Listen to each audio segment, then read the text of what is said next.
Hello, everyone. What did you eat for breakfast today? Maybe you had a bowl of cornflakes with cold milk. It is a simple, delicious, and crunchy meal.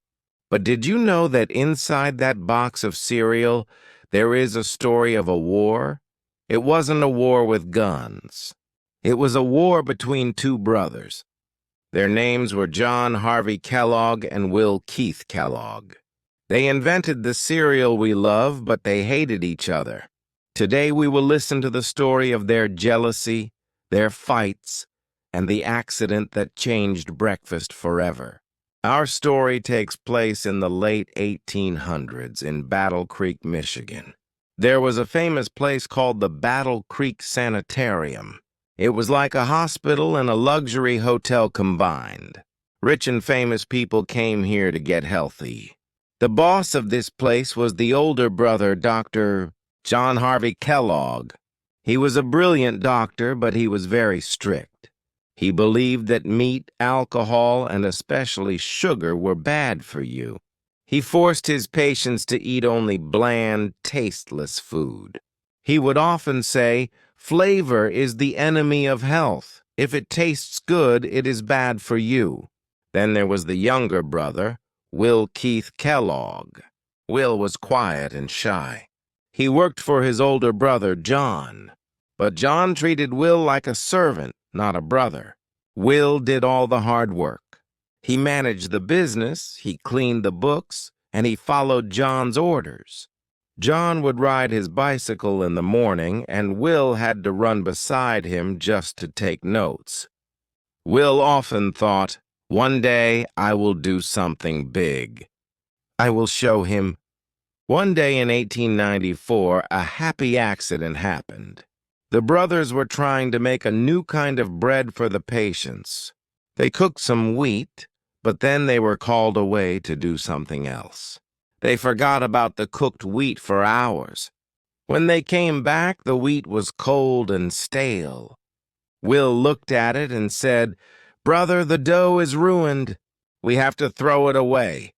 But John, who hated wasting money, said, "No, Will. Let's put it through the rollers anyway. Let's see what happens." Usually the rollers would make a long sheet of dough. But this time something strange happened.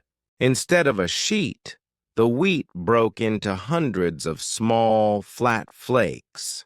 Will touched them. "Look at this. They are like little chips." John said, "Bake them. Let's see if the patients can eat them." They baked the flakes in the oven. The result was crispy, golden, and crunchy. When the patients tried them with milk, they loved it. It was the first time they ate something that was actually fun to eat. This was the birth of the flake cereal. But this success was the beginning of the war.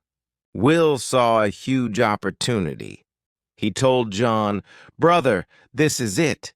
We can sell this to everyone, not just the patients. We can sell it to the whole country." John shook his head. "No, Will. This is medical food. It is for the hospital. We will not sell it to the public." Will was frustrated. "But people want it. We can make a fortune." John didn't care about the money. He only cared about his reputation as a doctor. The biggest fight was about one ingredient, sugar. Will knew that regular people liked sweet things. He said, "John, we need to add a little sugar. The corn version is too plain. Just a little sugar will make it perfect." John was furious. He shouted, "Sugar? Are you crazy? Sugar is a poison. I will never put my name on a box of sugar." He looked at Will with disgust. "You only care about money. You are selling people's health." Will looked back at him, determined. "And you are missing the future. People want a tasty breakfast." The tension grew and grew. Finally, in 1906, Will Keith Kellogg decided he had enough. He was 46 years old. He had been a servant to his brother for his whole life. He told John, "I am leaving. I am starting my own company. Will started the Battle Creek Toasted Cornflake Company. And the first thing he did, he added sugar. He also launched a huge advertising campaign. He put his signature on every box, W. K. Kellogg. He told customers, warning, make sure you see this signature.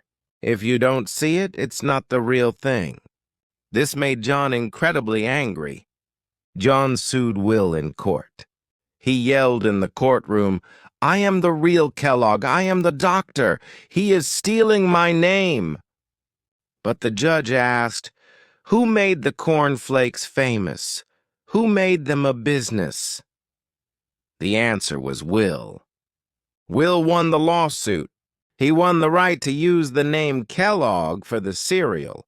Will's company became a global empire. He became one of the richest men in America. John's sanitarium eventually closed down.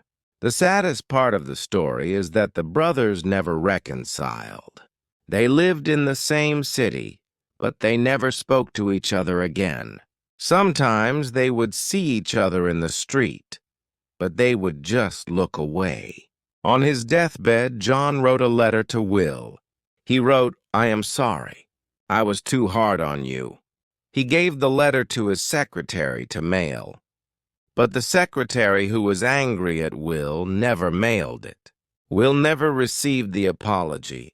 He died not knowing that his brother wanted to make peace. So, the next time you pour a bowl of Kellogg's cornflakes, look at the red signature on the box. That is Will's signature. It is a symbol of his victory, but also a symbol of a broken family. It reminds us that success often comes with a price. It is a delicious breakfast, but the story behind it is a little bit bitter. Thank you for listening to the story of the cereal war. I hope you enjoyed the drama behind your breakfast. See you in the next episode.